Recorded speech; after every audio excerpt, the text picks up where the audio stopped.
Welcome to Access Sportsnet Dodgers, brought to you by Mercury Insurance. John Hartung, Jerry Hairston Jr., Dontrell Willis. It's nice that we can smile after a game for the first time, really since last Monday. The Dodgers salvaged 1 out of 3 in St. Louis. They still did not hit a home run for the 6th straight game, but they came through with the timely hits. They go 4 for 10 with runners in scoring position. And Justin Robleski, Jerry, once again having a great outing. 6 scoreless innings. Didn't strike out a hitter in this game, but he didn't need to. And the Dodgers are going to have a happy flight to Houston. Very happy fight. Listen, Robo has been outstanding really all season long. Great job commanding the strike zone. Yes, he didn't strike out anybody, but who cares? It's all about soft contact and getting out. The Dodgers did enough offensively to salvage this series. You're seeing an ace in Justin Robleski in front of our eyes. The mound presence, the belief. I could tell by the way he was walking out in the pregame show, the focus of he having to go through this lineup and keeping the game intact and taking some of the pressure off the offense that's been struggling. Listen, now every time he goes out, it's going to be an expectation for this ball club to win ball games. But you have to credit the Dodgers organization. Year after year, they continue to find guys to be impactful. It's not just the big guns that we know and love. It's the guys on the bottom that really step up and believe that they can be an effective football player in a Dodger uniform. And Justin Robleski, just supposed to be a fill-in guy in the rotations, He made ain't 5 starts. Nothing no more. He's 5-0. He's won all 5 of those starts. Let's go back to St. Louis. Freddie Freeman had a multi-hit game with an RBI. He's standing by with Kirsten Watson. Freddie, coming into this game, of course, all the talk was about this 4-game losing streak. The offense needing to get going. You guys got an early lead. When you look at just how you all were able to turn things around, what was the conversation amongst the team going into this one? Yeah, I don't know if we've really turned it around yet. I mean, a lot of us are grinding, don't feel great with our swings. Just trying to get anything going. And luckily, Robo pitched an amazing game. Getting some early runs, settled down. Bullpen was great, but I think there's a lot more room for improvement on our offense. There always is, but look, when you had 2 hits today, even if you look at this series, you had a handful of hits. Do you at least feel like you're trending in the right direction? I would say no. I mean, even that double right there, it's a fastball middle way and, cut through the zone. Luckily, it landed on the line, so there'll be a lot more adjustments going into tomorrow.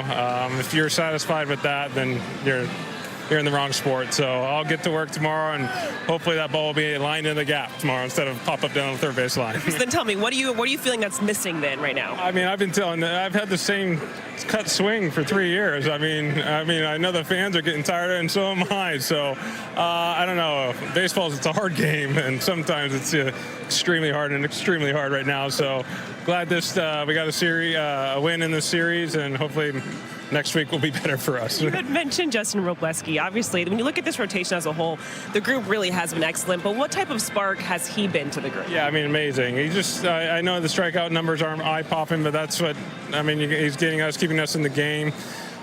Defense is alive for him. He's just throwing strikes. So that's all you can ask for. And we feel very confident out there with him. And he's been pitching really, really well so far at the start.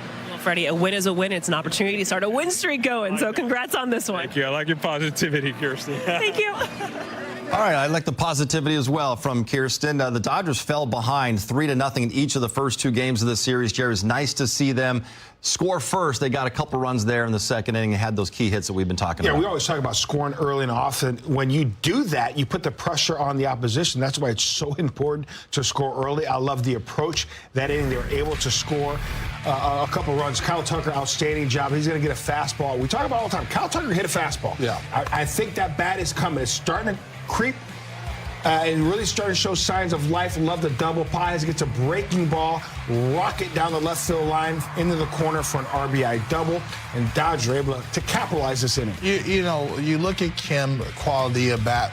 You look at it. He's been doing that for the last couple weeks. We got to give him some love. Not only defensively, but he's looked comfortable at the plate. You talk about Andy Pies. This is the best bottom of the order in all of baseball. And so if they continue to have run production and really turn over the lineup, Shohei is going to be fine. Freddie is going to be fine. I still believe that if you give Freddie Freeman 4 to 5 at-bats a game, more often than not, you're going to win that ball game. But if you have Andy Pies, who should be an all-star, even though he's been struggling along, He should be an all-star. Kim has been outstanding, especially without Mookie Betts in the lineup. So super proud of the bottom of the order because they won that ball game for them today. We said Kim probably about 10 days or so. The bat-to-ball skills was so important. He has made that conscious effort to put the ball in play. We saw, especially with his speed, just put the ball in play, get on base. But there, with the breaking ball, get that RBI single. Great job of staying on that ball. That approach up the middle will always work. So the Dodgers had a 2-0 lead at that point. Little did we know at the time, D-Train, that was going to be enough for the Dodgers to win this game because Justin Robleski goes out there once again. And we've talked about he hasn't struck out a whole bunch of guys coming into this start. Didn't strike out a hitter today, but you look at his line score at the end of the day, nothing across. Every time his back is against the wall. We saw this against the Cubs early in the start, and we saw this here. There'll be a runner second, runner on third, maybe 2 runners on with 2 outs.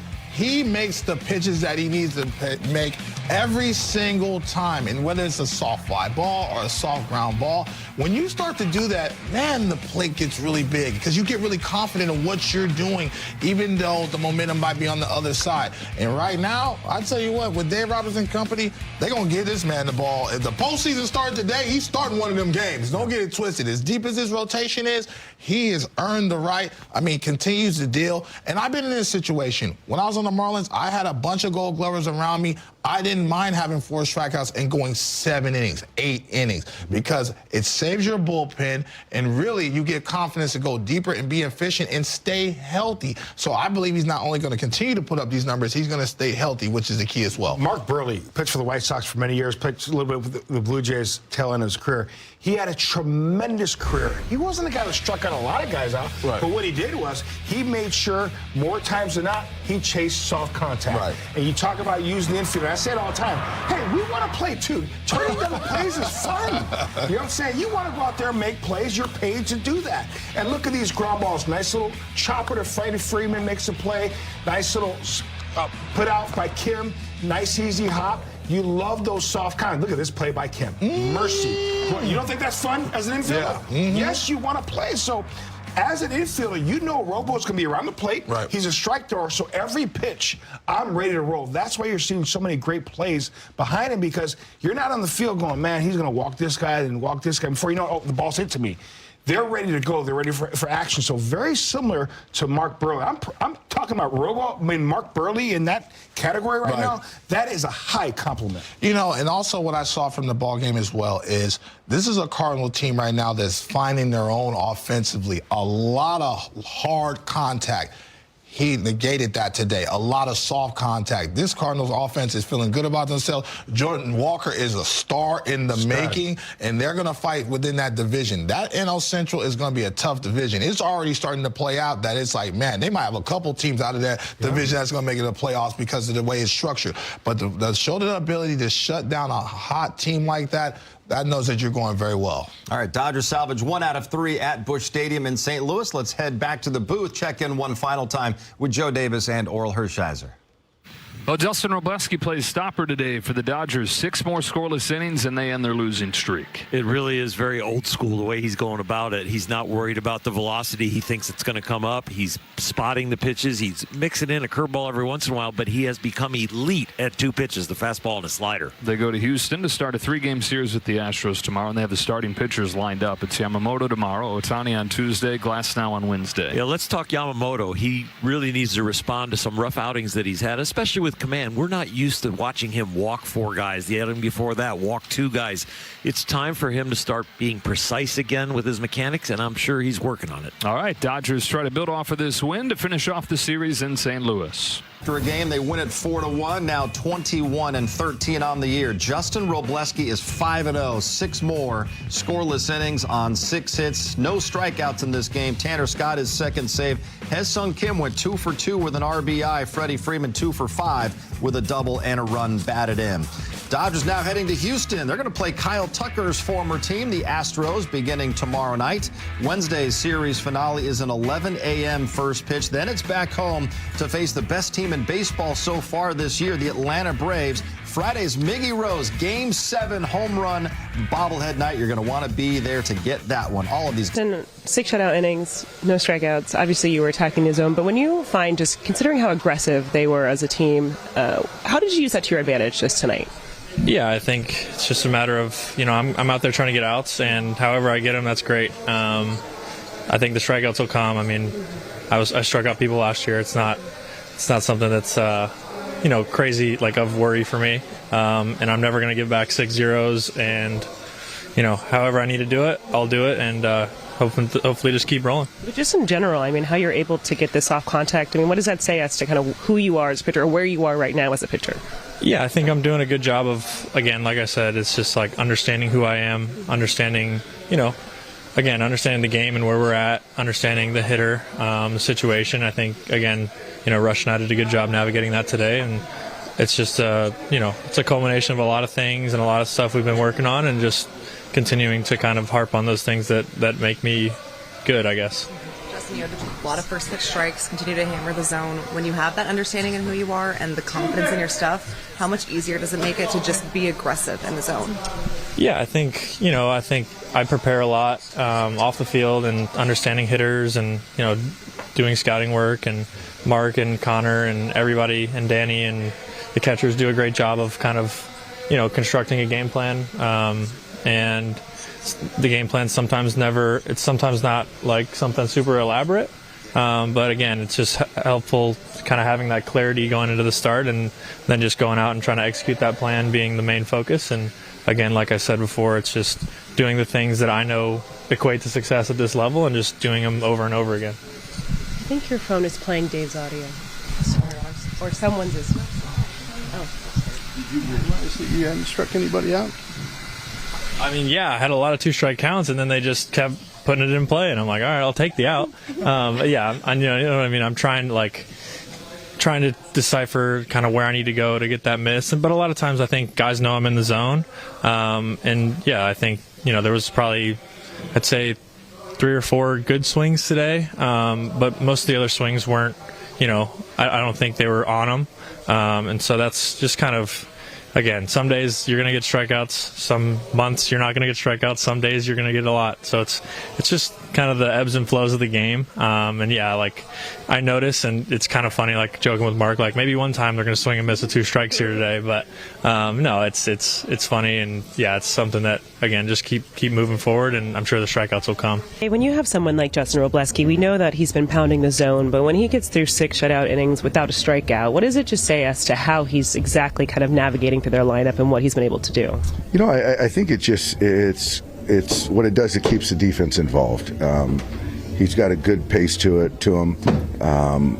Puts the ball in play, and obviously he'd like to get some more swing and miss. But those guys are swinging the bats, and hitting at guys and a lot of soft contact. And again, I just like the way that guys stay involved behind him. And every single time he takes the baseball, we have an opportunity to win a game, most importantly. And he goes deep in games. And so for me, I just feel like he's always prepared, sequences differently, and just goes after guys. Out of the game, you talked about the importance of getting things going early. Just to see those 2 runs in the second, did you feel like this was a good sign for the offense and how they can kind of continue to move in the right direction? I think so. I think so. I thought collectively the at-bats were good, and getting timely hits, having some good walks, some good at-bats. And, we didn't break out today, but we scored more than they did, so that's a good start. With Robleski, you mentioned he's going deep pretty much every start, keeping them to 1 or no runs. Just what kind of team impact does that kind of ripple out with that consistency? Yeah, it's a team win. Guys with him, he's going to go at guys. The defense feels like they're a part of it. They're on their toes, ready to make a play. And the bottom line is to get as many outs as you can, any way you can. And he's certainly been efficient. So it's not like he's not efficient and not striking guys out. He's efficient, getting guys out, most importantly, and getting out. So I love what he's doing. And it was good to get Tanner in there. It was good to get Blake in there. And up and down for Klein. So just across the board, just a good ball game. Dave, the modern game will tell you that without swing and miss, results like Robleski's might not be sustainable. I think Robleski would be the first to say that he doesn't care. When you look at how he's attacking, and his tenacity for the first pitch strike and hammering the zone, how does that aggression maybe not reflect in the metrics, but reflect on him as a pitcher? Well, I think that he is very understanding of the most important thing is to get outs. And you're either going to chase strikeouts and work behind and nibble and not be efficient, go shorter in games, or you're going to keep going after guys and getting outs. And I think for me, just to kind of push back on the unlucky or the lucky part of things is there's a lot of soft contact. There's a lot of lazy fly balls, soft grounders, pop-ups, and things like that. So is he going to have a 1 at the end of the day? Probably not, but I still think he's done a great job as a starting pitcher for us. How far has he exceeded your expectations when you handed him the ball to start Mark? You know, I don't, not really. I think that, you know, if you look at the line, the stat line probably exceeded. But I think that as far as expectations on what we were going to get when we give him the baseball, it's right in line. He's prepared. He goes after guys. He wears Skechers like Clayton does. So, you know, he does his side work with his full jersey like Clayton did. So he's got a great mentor in Clayton. And I think a lot of times, you know, he's channeling that kind of go at guys and make them, you know, put the ball in play. Going back to Katie's question, like how, like, does it kind of feel sustainable? Like maybe not the 1 ERA, but just the ability to kind of generate soft contact with the way he's attacking. I do. You know, I think a couple years ago there was that guy in Kansas City who had a heck of a year, and all year long you're saying it's not sustainable, and he kept putting ground balls, putting the ball on the ground, and had a nice year. So I don't know. You still got to play the games, and every start he takes, he makes. I feel good about us winning a game, so that's most important. For you guys to kind of manufacture runs the way you did today, especially with like some of the 0-2 counts and just like the timely hits, like is that kind of going back to what you're talking about pregame, just kind of doing whatever you need to find a way to win? Yeah, today was kind of a day that we talked about before. It's like you just got to bow your neck and find a way to win. And it doesn't matter how good or how bad it looks. We needed a win today, so we can have a happy flight. And, yeah, the 2 strike hits, the 2 out hits, sign of, you know, what we've done in the past. Shohei managed to get on base a couple times today. Just the fact that I'm even mentioning that he went hitless in his last 4 games, what does it say about the benchmark that he set for himself? And then how has he been able to still remain even-keeled despite, at least by his standards, a little blip of adversity here? Because, yeah, he certainly has high standards. We all do of him. I know he's frustrated, but you can't tell from his demeanor. You know, he's going to come out of it at some point, but I think with him, there's a little bit of mechanics part that he's been talking about, and I thought we kind of figured that out at home, but, you know, I think this series, I don't think he felt great. In between a little bit on the pulled grounders, you know, getting beat with the fly balls to the big part of the field, so a little in between, I think, but, you know, safe to say, fair to say that he'll figure it out soon. Will that pitch affect his start Tuesday? I don't think so. Do you see the at-bat quality kind of up and down the lineup being markedly better than the past few days, or is it more like sticking to the approach of being better situated? I thought the last 2 days were better. We still have a ways to go, though. When you look at your offense still trying to get out of this, how important is it going to be for the rotation to continue being consistent? Yeah, you know, and that's the thing is that we've been getting really good pitching. We really have, from the starters, from the guys in the pen. So we are making life a little bit more difficult, not putting up a crooked number here or there. But it's important, you know, because with that, you just feel like you have a chance to win every game.